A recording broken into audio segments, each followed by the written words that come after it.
Bienvenue au podcast Pivot. Mon nom est Jonathan Léveillé, président d'Open Mind Technologies. Le podcast Pivot est distribué à chaque semaine afin d'inspirer et d'éduquer les entrepreneurs ayant une idée de produit technologique innovante, communément appelée SaaS, application mobile ou application web, et qui désirent maximiser leurs chances de succès dans l'aventure.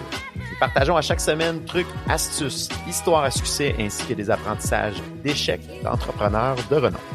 Le podcast Pivot est une présentation de dev2ceo.com, filiale d'OpenMind Technologies. Dev2CEO aide exclusivement les entrepreneurs ambitieux qui désirent développer leurs idées technologiques afin d'en faire un succès d'envergure. Cette semaine, j'ai le plaisir d'échanger avec mon bon ami Jean-Christophe Dubé, anciennement de DressU et présentement pour Berrycast.com, à propos du ratio le plus important à suivre en développement de produits, soit le fameux ratio CAC-LTV. Nous vous invitons également à vous abonner et à activer les notifications sur votre plateforme de balado préférée afin d'être notifié à chaque semaine des nouveaux épisodes. Sur ce, bonne écoute! Bonjour à tous et bienvenue à cet épisode du podcast Pivot. J'ai la chance encore une fois cette semaine à m'entretenir avec mon bon ami et collègue Jean-Christophe Dubé. Rebienvenue sur ce podcast-là, JC. C'est toujours un plaisir d'échanger avec toi. Pareillement, merci de l'invitation. Et pour ceux qui n'ont pas encore écouté les épisodes qu'on a déjà enregistrés avec Jean-Christophe, un excellent épisode que vous pouvez écouter sur un petit peu le parcours de JC et comment il a levé $1 million en seed investment avec des anges. Beaucoup de partage, beaucoup de connaissances. Je vous invite à reculer dans nos épisodes pour aller écouter ce bijou de partage d'expérience et de connaissances. Aujourd'hui, on aura le plaisir de parler du fameux, que j'appelle en anglais le Gold Ratio pour les startups, le développement d'idées de produits technologiques, le ratio CAC-LTV. Qu'est-ce que ça mange en hiver? Pourquoi c'est le ratio, selon moi, le plus important? On va en discuter, JC et moi, pendant plusieurs minutes. Je dis plusieurs, mais ça peut être probablement un 10-15 minutes. On va essayer d'être le plus concis possible, mais c'est souvent quand on dit ça qu'on se ramasse à des podcasts de 40-50 minutes. Mais c'est important pour nous, je pense, de couvrir ce ratio-là parce que c'est souvent le ratio qui est perdu de vue ou qui, du moins, n'est pas regardé dans le développement de produits technologiques. Mais pourtant, c'est vraiment la pierre angulaire pour valider si notre idée est bonne et si on est capable de continuer et surtout de lever des fonds pour aller plus loin ou d'accélérer la croissance d'un développement d'une idée technologique. Donc, la discussion va aller à gauche et à droite. On va se relancer des questions, moi et JC. On va donner chacun nos opinions et nos définitions de ce ratio-là et des sous-composantes de ce ratio-là. Et vous allez voir, on va avoir des opinions ou des définitions différentes. C'est normal. Il existe de nombreuses définitions là, du ratio CAC-LTV et des sous-composants de tout ça. Donc, surprenez-vous pas, on va débattre et on va essayer d'arriver avec un consensus final pour vous, cher auditoire, par rapport à ça. Et on espère que vous allez au moins mieux comprendre ou du moins commencer à vous intéresser à ce ratio-là qu'il faut surtout bien comprendre et ne pas perdre de vue en cours de route d'un développement d'une idée technologique. Donc, pour avancer, ce que je propose, c'est dans le fameux ratio CAC-LTV d'aller chercher un peu c'est quoi les définitions de qu'est-ce que le CAC, le CAC et qu'est-ce que le LTV. On va également aborder qu'est-ce que le churn rate, donc le taux d'attrition, parce que ça va faire partie là, de la discussion qu'on va avoir. Donc, JC, je te lance la question. Quelle est ta définition du CAC, du CAC? Qu'est-ce que le CAC et quelle est ta définition du CAC? Oui, en fait, c'est en français, ce serait le coût d'acquisition client, Customer Acquisition Cost en anglais. C'est simplement combien ça te coûte d'aller chercher un utilisateur payant. Donc, quelqu'un qui va venir acheter ta solution, ton produit, combien ça t'a coûté. Donc, généralement, c'est oui tes activités marketing, mais ça peut inclure là-dedans tes activités de vente. Ça n'inclut pas ton équipe, les salaires, etc. Donc, c'est vraiment l'argent que tu mets pour aller chercher un utilisateur payant. Et de bon exemple qu'on peut donner, si vous avez une plateforme numérique que vous marketez, vous allez aller généralement chercher des utilisateurs qui sont payants, d'autres que vous offrez le service gratuitement. Si vous placez de la publicité sur Google AdWords, que ça vous coûte $10 faire rentrer quelqu'un qui va venir télécharger votre idée ou du moins souscrire à votre idée comme utilisateur. Donc, ça coûte $10 faire arriver le client potentiel pour s'ouvrir un compte et qu'il y a 10% seulement de ces utilisateurs-là qui se transforment en clients payants. Donc, on prend 10 on le divise par 10%, ça va nous donner 100 de coût d'acquisition client pour un client payant. Et je mentionne le mot payant, c'est important parce que dans le coût d'acquisition client, on pourrait parler de coût d'acquisition de client en général, mais ce qu'on veut présentement, c'est le coût d'acquisition de clients payants au bout de la ligne. Exactement, tu amènes un bon point, Joe, là-dessus. Moi, en fait, je calcule, j'appelle ça le CAV pour compliquer là, tous les utilisateurs, mais le CAV, c'est ton coût d'acquisition de visite. Donc, c'est intéressant de l'avoir aussi parce qu'après, tu le passes dans ton funnel de conversion là, de la visite à un utilisateur payant selon le cheminement là, de ton site ou peu importe là, du produit que tu vends. Donc, ouais, très bien. Effectivement, là, c'est de le diviser par 10% qui te donnerait ton 100 de coût d'acquisition, c'est vraiment basé sur l'utilisateur payant. Et on parle de 10% de conversion d'un utilisateur à un utilisateur payant. Souvent, les ratios là, qu'on va voir, là, ça va tourner entre 0,5% à 2% selon une industrie à l'autre. Je donnais 10% comme exemple pour une facilité là, de calculer. Mais généralement, là, ne vous en faites pas si vous êtes vraiment en bas de ces pourcentages-là, ça peut être beaucoup plus bas que du 10%, alors qu'il y a d'autres industries, comme exemple Spotify, on va tourner dans des 20-30% à ce moment-là de conversion là, entre les usagers gratuits à usagers payants. Il y a des bons benchmarks que vous pouvez trouver sur Internet si vous recherchez, là, dans le fond, c'est quoi les pourcentages de conversion entre utilisateurs gratuits à utilisateurs payants. Ça va vous aider à bien prévoir vos modèles de revenus et dépenses, là. Ouais, puis c'est par industrie aussi. Tu vois, avec Dress You, quand on l'a lancé, ça nous coûtait vraiment pas cher d'amener des visiteurs, mais notre funnel de conversion était terrible, pour ne pas dire. C'est à peu près en e-commerce, là, puis là, tu sais, on se basait sur la moyenne quand même, là, mais généralement, les visiteurs qui convertissent sur une page de commerce en ligne là, de vêtements ou accessoires, là, ça tourne autour du 1%. Donc, c'est ça. C'est Là, vraiment par industrie. faut amener beaucoup de gens parce que si ça nous a coûté 10 à porter quelqu'un sur le site ou de l'intéresser à venir sur le site et se promener et qu'on convertit seulement 1% des gens au bout de la ligne, ben ça nous coûte à ce moment-là 1000 là, est-ce que je fais le bon calcul? Oui, 1000 pour nous amener un client payant. Donc, mon Dieu, si on respecte le fameux ratio d'où on s'en va de 3 pour 1, là, le coût d'acquisition client versus, là, je vole le punch du LTV, c'est le revenu que le client moyen va apporter dans sa durée de vie. Ça nous a coûté 1000 la portée, ce client-là, ben, il faudrait que minimum il dépense 3000 dans sa durée de vie. Donc là, j'ai volé le punch, mais quand même, JC, je te pose la question, LTV, c'est quoi? Et si tu as une définition là, qui peut diverger un peu de ce que je viens de mentionner, là. En fait, c'est ta valeur à vie là, de ton client. Donc, à vie étant, là, tu calcules, c'est pour ça qu'il y a une connexion directe avec ce qu'on appelle le churn, qui est ton taux d'attrition, donc le nombre d'abonnés qui quittent ta plateforme ou qui cessent de te donner des sous. À ce moment-là, simplement, là, pour calculer ton lifetime value, tu dois prendre le revenu moyen par abonné et le diviser par ton churn, le diviser par ce pourcentage-là de gens qui quittent. Ça donne une valeur approximative à vie là, d'un utilisateur payant, donc d'un consommateur. Et c'est très intéressant ce que tu apportes, JC. Moi, ça m'a pris un bon bout de temps avant de comprendre cette mécanique-là. Et suivez-nous là, à la lettre, là, c'est un concept extrêmement important si vous développez votre idée technologique. Souvent, les gens, on va être capable d'émettre une hypothèse de quel est notre coût d'acquisition client, mais on n'est pas capable de calculer c'est quoi que le client va nous apporter dans sa durée de vie. Et c'est de là l'importance que JC parlait du churn, c'est le pourcentage de clients qui vont arrêter d'utiliser le service mois après mois. Si on parle exemple d'un abonnement, on parle de Spotify, 10 par mois, Spotify pourrait dire, ben c'est beau, mes clients payent 10 mais combien de temps ils vont rester dans la plateforme? La beauté de la chose, c'est que les outils de paiement vont maintenant calculer ou nous donner la métrique de quel est notre taux d'attrition de clients par mois. Donc, c'est quoi le pourcentage de clients qui se désabonnent mensuellement.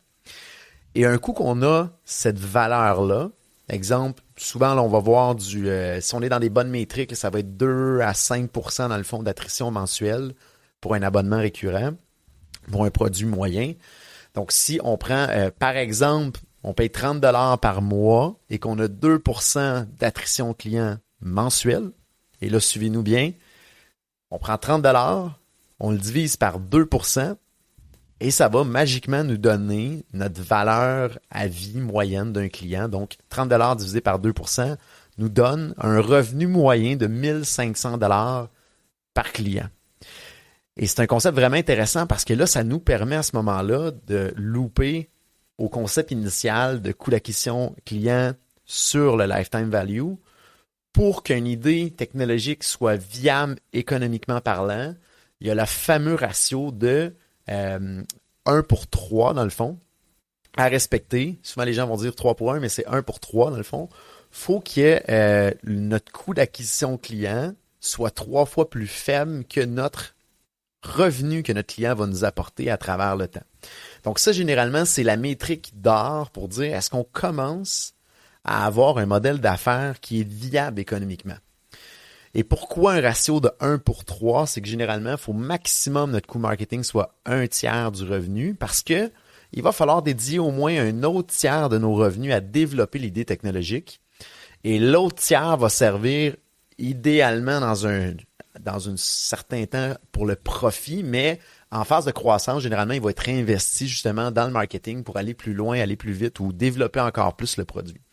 Donc, généralement, là, un ratio de 1 pour 3, c'est le minimum pour juger qu'une entreprise ou une idée technologique peut être viable économiquement parlant.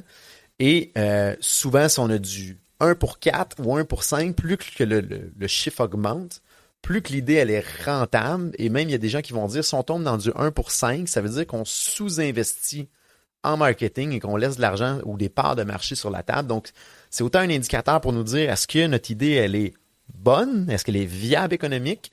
Et c'est également un indicateur qui peut nous dire est-ce que on met pas assez le pied fort sur l'accélérateur pour aller capturer les parts de marché dans la fenêtre d'opportunité qu'on a en termes de temps devant nous.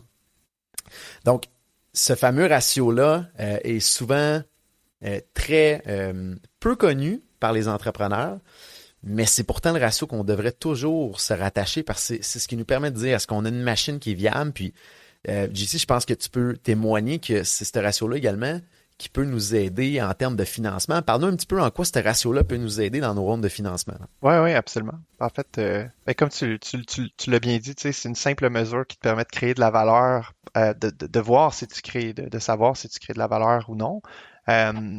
Donc, elle est très importante au niveau des investisseurs dans ton projet. Si elle est importante pour les investisseurs, c'est parce qu'elle est importante pour toi aussi.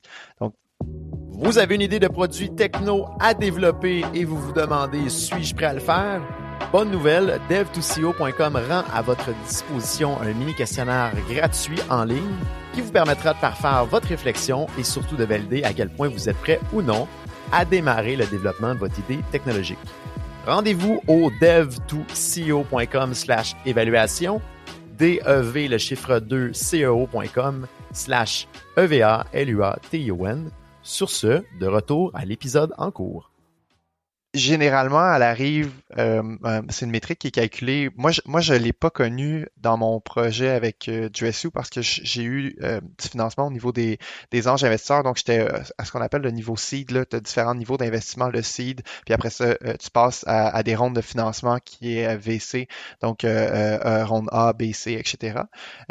Mais dans le seed, c'est plutôt un investissement d'équipe et de potentiel de projet, donc tu n'as pas encore atteint cette validation-là. Par contre, il faut l'avoir à l'œil, dans le sens où ça devient un peu un objectif pour te permettre d'être certain là, d'être rentable, en fait, d'avoir un modèle d'affaires qui fait du sens, qui se tient pour ton entreprise. Puis, c'est ça. C'est ça. Et on rappelle qu'on se lance des idées puis on bounce de gauche à droite, donc c'est plus sous forme de discussion aujourd'hui.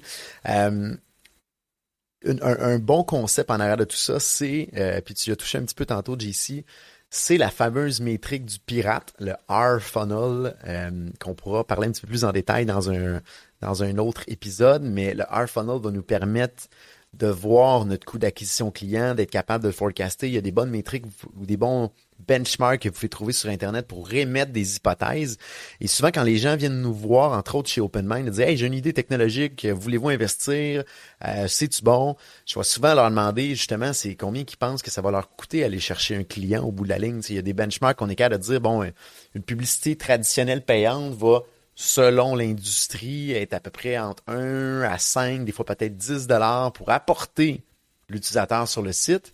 Après ça, il y a plusieurs étapes dans la fameuse métrique du pirate pour amener le client jusqu'à un client payant, qui fait souvent, c'est là que ça coince, ça monte très, très vite en termes de coût d'acquisition client pour aller chercher ce fameux client-là payant. Donc, c'est important que la valeur créée pour ce client-là soit assez haute pour que on soit capable de charger assez cher pour venir créer cette fameuse métrique-là de 1 pour 3 pour dire, OK, est-ce que ça se tient économiquement parlant? Parce que souvent, on voit qu'il y a un problème au marché, on peut mettre une solution, il y a un prix que les clients sont prêts à payer, mais il y a tellement de bruit à travers lequel passer pour aller chercher ces clients-là que ça vient complètement débalancer ce ratio-là. Et tant aussi longtemps qu'on ne réussit pas à baisser notre coût d'acquisition client, l'idée tourne en rond, puis on n'est pas capable d'aller à la prochaine étape puis d'aller chercher des parts de marché supplémentaires parce que ça ne se tient pas économiquement parlant. Je fais une petite parenthèse. Lucie avait peut-être quelque chose que vous voulez rajouter là-dessus. Ouais, ben juste pour les gens qui écoutent le R funnel, la première fois que j'ai entendu ça, moi, dans ma tête, j'avais un R, puis c'est tout. Mais en fait, il y a deux lettres, il y a le A et le R, et il y en a plusieurs. Fait que t'as comme l'activation, l'acquisition, la rétention, jusqu'au revenu. Fait que c'est AARR, puis tu peux ajouter un awareness au début, un referral à la fin, là. Donc, t'as comme 3A, 3R. Je veux juste clarifier que c'est R dans ce sens-là, pour ceux qui écoutent. Puis, non, tout à fait, je pense que absolument, tout commence par le coût d'acquisition d'une visite, fait au début, pour après ça l'amener dans ton funnel, mais c'est pas juste une visite, tu as besoin d'avoir, tu sais, avec Berrycast, on a eu initialement dépensé de l'argent en SEM qui est sur Google en fait, Google Ads, etc. On attirait beaucoup d'étudiants, puis c'est pas notre marché parce qu'ils finissent pas par payer, donc on a beaucoup de visites, on convertit, puis là quand on arrive au dernier R qui est ton revenu dans ton funnel d'acquisition, le pourcentage est pas là du tout. Là. On était à 0,001% là, de conversion avec cette tactique-là. Donc, je pense que dans le CAC, il y a plein de choses à tester au niveau des canaux d'acquisition. Il y a des bons livres aussi. Puis là, tu me corrigeras, Joe, j'ai Gabriel Weinberg en tête, mais il me semble que c'est lui qui a écrit Traction. Donc, dans ce livre-là, il mentionne tu as 19 canaux d'acquisition. Je pense qu'il en existe encore plus. Là, il suffit d'utiliser son imagination. Puis là-dedans, ben, tu sais, c'est pas juste du marketing, encore une fois, puis de dépenser de l'argent sur le web, puis d'attendre. Et surtout si vous êtes une entreprise qui commence au début, vous allez juste perdre de l'argent là-dedans. Là, si vous mettez vous avez besoin de parler à votre auditoire, comprendre c'est quoi leurs mots-clés, qu'est-ce qui les touche avant de commencer à essayer de les attaquer sur Facebook ou d'autres channels comme ça. Fait que bref, il y a un paquet de choses à faire qui peut t'aider à travailler ton CAC. Puis nous, c'est ce qu'on vit un peu actuellement avec Berrycast. On a différents coûts d'acquisition qui commencent à devenir intéressants sur certains channels. Dans notre cas, à nous, c'est plus la vente. Puis on a vu justement, là, comme je mentionnais, qu'avec le SEM sur Google Ads, pour nous, malheureusement, ça n'a pas fonctionné, donc on a arrêté. Par contre, on l'a fait le test, ça vaut la peine de mettre un peu de sous. Tu prends 1 000 $, tu fais un test comme il faut là, pour voir qui vient, combien convertissent. Donc, ça te permet de bien connaître là, ton coût d'acquisition client par canal d'acquisition. Très bon point, JC, que tu as rajouté. Merci pour le partage. Puis, comme on dit, dans le succès d'un développement d'une idée technologique, c'est pas juste le côté technologique, il n'y a pas juste le développement de produit, il y a le côté marketing qui est extrêmement important. Et ce ratio-là, CAC LTV, vient créer un peu la balance entre le côté technique de développer le produit et les revenus générés avec ça. Et de l'autre côté, le marketing qu'à mettre. Tu mentionnes l'excellent livre Traction, qui est un peu la Bible pour tous ceux qui développent une idée technologique. Si vous êtes un peu moins familier avec le marketing, ça va vraiment vous ouvrir des horizons. Il y a le concept également de Bullseye Sheet qui pourra faire, entre autres, un épisode de podcast devant nous qui est très, très, très intéressant dans ce livre-là. Je vous le recommande pour vous et vos équipes, même si c'est des équipes plus techniques, le fait de s'ouvrir sur l'horizon marketing peut être excellente parce qu'il existe, entre autres, un canal qui est Engineering as Marketing, donc le développement de produits en tant que marketing qui permet d'aller chercher des clients et des fois baisser le fameux coût d'acquisition client. Donc, voilà un petit peu pour le ratio CAC LTV. Si on résume, 3 pour 1 minimum généralement qu'il faut avoir en main ou du moins en hypothèse pour avoir une business qui est viable. Au-delà de 5 pour 1, on commence dans quelque chose on laisse de l'argent sur la table ou on laisse des parts de marché sur la table. Comment calculer notre lifetime value, notre valeur du client? On prend simplement nos dollars qu'on charge par mois en moyenne par client, divisé par le taux d'attrition client.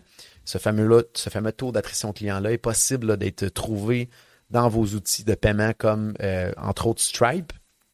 Et ça va vous permettre vraiment là, de pouvoir voir c'est quoi votre coût d'acquisition client maximum que vous pouvez payer pour que l'idée soit viable. Et là, ça devient un peu votre objectif de trouver des canaux qui sont en dessous de ce lifetime, de ce coût d'acquisition-là de clients payants maximal. Ouais, puis tu sais, Stripe en fait le calcul avec le revenu brut aussi, donc c'est super bien fait là, toutes les métriques sont présentées dans l'outil. Si jamais vous utilisez Stripe, vous allez les trouver. Puis sinon, ben c'est simplement de calculer votre revenu moins les dépenses, mais qui sont reliées directement à une vente. Donc, par exemple, Stripe coûte 6% environ de frais de transaction et autres. Donc, on retire ce 6%-là de tes revenus, puis là, tu as ton revenu brut. Avec ce revenu brut-là, c'est vraiment avec ça que tu vas le diviser par ton churn pour connaître ton lifetime value par la suite. Donc, je vais juste ajouter que c'est le revenu brut généralement qui est utilisé, mais ça va pas changer, 6% va pas changer drastiquement le ratio. Effectivement. Et en complément à cet épisode-là, pour les gens qui sont très visuels, on vous invite à taper dans Google LTV CAC ratio et mettez le mot GeckoBoard, GECKOBORD. On va également mettre le lien là, dans l'épisode du podcast. Bel article qui était écrit avec beaucoup de visuels sur les différentes formules qu'on vous a parlé, des exemples très intéressants. Et c'est quand même des concepts qui prennent plusieurs fois à être exposés pour bien les maîtriser, mais c'est tellement important là, dans votre développement de produit, dans tous les stades, et ça va vous permettre soit de ne pas vous casser la gueule ou d'accélérer votre croissance à travers cette métrique-là, du moins d'être bien focusé sur quoi améliorer, puis de mettre autant le temps que l'argent que vous avez en main là, sur les bonnes choses pour amener votre idée de produit technologique à succès à travers le temps. Avais-tu autre chose à rajouter, JC, avant la fin de cet épisode? La fameuse question de la fin. J'ai écouté un documentaire avant hier sur WeWork, puis je trouve que c'est vraiment intéressant. C'est sur le déclin créé là, par Adam Newman. Là, ils ont passé d'une valorisation de 47 milliards à quasiment un bankruptcy. Puis là, ben, ils l'ont ramené, mais ils ont dû le mettre à pied. C'est super intéressant de voir justement quand tu as cette notion-là qui est tout simple de CAC LTV, de ce ratio-là. S'il l'avait suivi simplement, puis c'est simple, là, la valeur, combien d'argent l'utilisateur va te rapporter, puis ça te coûte combien aller le chercher. Tu fais juste suivre cette simplicité-là de mindset, de pensée pour ton entreprise, puis tu t'évites tout un crash. Donc, non, ça me fait penser à des choses qui me venaient dans la vie de tous les jours, là, dont ce qui s'est passé chez WeWork. Là. Et c'était carrément ça, une des problématiques de WeWork. Si on prenait tous leurs frais puis leurs coûts pour aller chercher un client, ça dépassait. Ouais, ils ont dépensé, c'est fou. En culture, ils ont dépensé énormément. En fait, ils tenaient pas cette stabilité-là dont tu parlais, tu sais, parce que c'est facile de rentrer dans l'autre côté. De faire aussi beaucoup de revenus puis de pas en mettre assez pour développer ton marché. Dans le cas de WeWork, c'était pas ça du tout. Là. Eux autres, ils faisaient juste pas le mettre à la bonne place, disons-le comme ça. Effectivement. Et ils avaient les deux yeux fermés un petit peu là-dessus. Là, donc, c'est de conduire aveuglément un énorme avion. Ouais. Et c'est rare que ça l'atterrit en douceur dans ce temps-là. Donc, c'est un peu ce qui est arrivé avec WeWork à l'heure actuelle. Là. Donc, très intéressant parallèle, JC. Merci beaucoup. J'espère pour notre auditoire que ça vous a éduqué un petit peu aujourd'hui sur ces différents concepts-là. Comme je me répète encore, là, c'est des concepts qu'il faut revoir et revoir, mais surtout de garder à l'œil. C'est extrêmement important dans le développement de vos idées technologiques si vous voulez arriver à un succès d'envergure. Merci, JC, encore une fois, d'être avec nous et de partager sur ces différents concepts-là et sur ton expérience. Et je vous dis à tous à bientôt, à la semaine prochaine. Merci d'avoir été des nôtres cette semaine. Si cet épisode de podcast vous a plu, on vous invite à le partager sur les médias sociaux et à vous abonner pour recevoir les alertes des nouveaux épisodes sur votre plateforme de balado préférée. Je vous invite également à continuer la discussion sur LinkedIn. Mon nom est Jonathan Léveillé. président d'Open Mind Technologies. N'hésitez pas également à nous soumettre vos idées de sujets et d'invités. La semaine prochaine, j'aurai le plaisir de m'entretenir avec Damien Berthollet pour discuter de l'importance du MVP, soit le Minimum Viable Product. À la semaine prochaine!